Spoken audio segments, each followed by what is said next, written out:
So buying a new smartphone is exciting for everyone, and one thing no one wants to fall a victim of is ending up with a wrong device choice. I mean, picking a device that you absolutely end up hating. So in this video, I'll be giving you 5 points to consider before buying your next smartphone. So get your writing pens and notepads out and let's begin. And oh, if this is the first time you're here, consider hitting the subscribe button to be part of the family. Let's get started.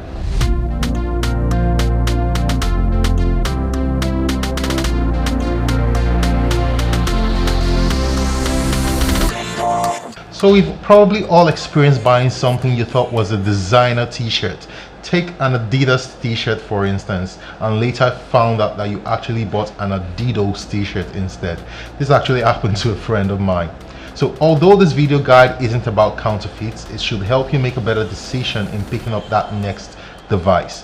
So the number one thing on my list to consider is the price or your budget. Now, a very wise man once stated, "Who wants to build a house without first considering the cost?" And here lies the basic consideration to make before making that move to purchase your new smartphone. You have to know how much you're willing to spend on that next smartphone. Your budget will in turn guide you on what tier of smartphone you should look towards getting, and it should definitely fall somewhere between either a budget, a mid-range, or a flagship device. My number 2 point that you should look out for is the features of the smartphone that you want to get. So now that you've determined what your budget is, you need to ask yourself, does the device have all the features that I need? Now with this, you're looking at if the device meets your minimum RAM and memory capacity needs, battery capacity, screen type, size, and others. So it will be a good idea to make a list of the features that you want and then do your research on what phones tick all the boxes in your list of requirements. Number 3 point I would like to highlight here is updates and relevance. Now, as much as you just want to get that new shiny smartphone and use it to take pictures or play games, you should also be concerned with getting security updates to your smartphone.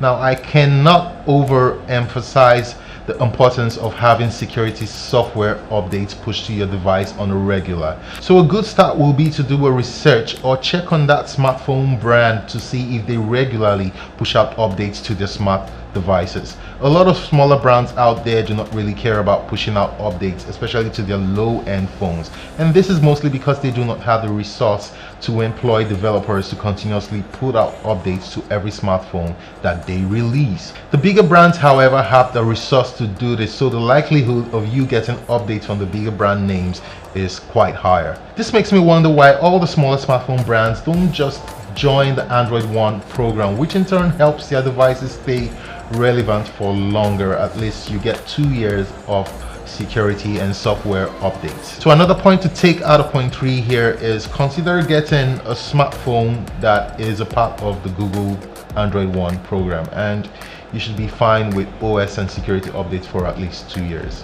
Now to my number 4 reason. In 2019, big brand names don't really matter. Now, before you consider this point, just make sure points 1, 2, and 3 that I already mentioned are all satisfied under whatever brand you're buying. So let's continue. Now, brand names, in my opinion, do not really matter anymore. In fact, smaller brands out there are now making extremely compelling devices that can almost compete with the big brand devices. Take for instance the Poco F1, which was one of the most talked about device in 2018/2019 and has mostly the same specs as some of the huge flagship devices out there and costs 1/3 of those flagship devices. Now, the Honor series from Huawei has got some incredible devices for very affordable prices, and there are phones from Realme, Vivo, Oppo, Infinix, Tecno, UMI-DG, and others that will compete with flagship devices from the big brands for a fraction of the price of those flagship phones. And you mostly can't justify why the flagship devices cost that much anyway. This year alone, we've had the Redmi K20 Pro from Xiaomi that packs mostly the same specs as you have on the Samsung Galaxy S10 and most other flagship devices out there, but cost 3 times less. And if you've ever seen a video on the web about this device, it's completely incredible. So really, in 2019, big brand names don't really matter in buying a smartphone. So my number 5 and final point on this list is country support.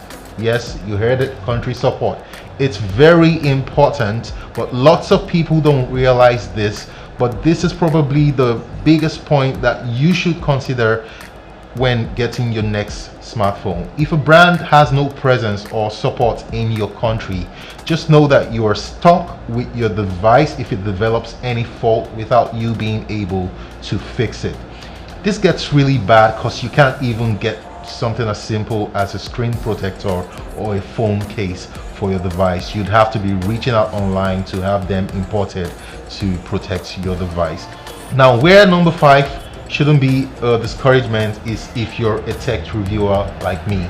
Then you can get these unknown devices knowing that next device is around the corner. Either that or you're someone who may just have too much money to spend. Then it's fine getting any device you want. Hey guys, I hope these points are on point and I hope they help you make a better decision the next time you want to get your next smartphone. If you like this video, please leave a thumbs up on this video and let me know what you think in the comment section of this video. Hit the subscribe button if you're not yet subscribed to the channel, and I'll see you in my next video. Peace.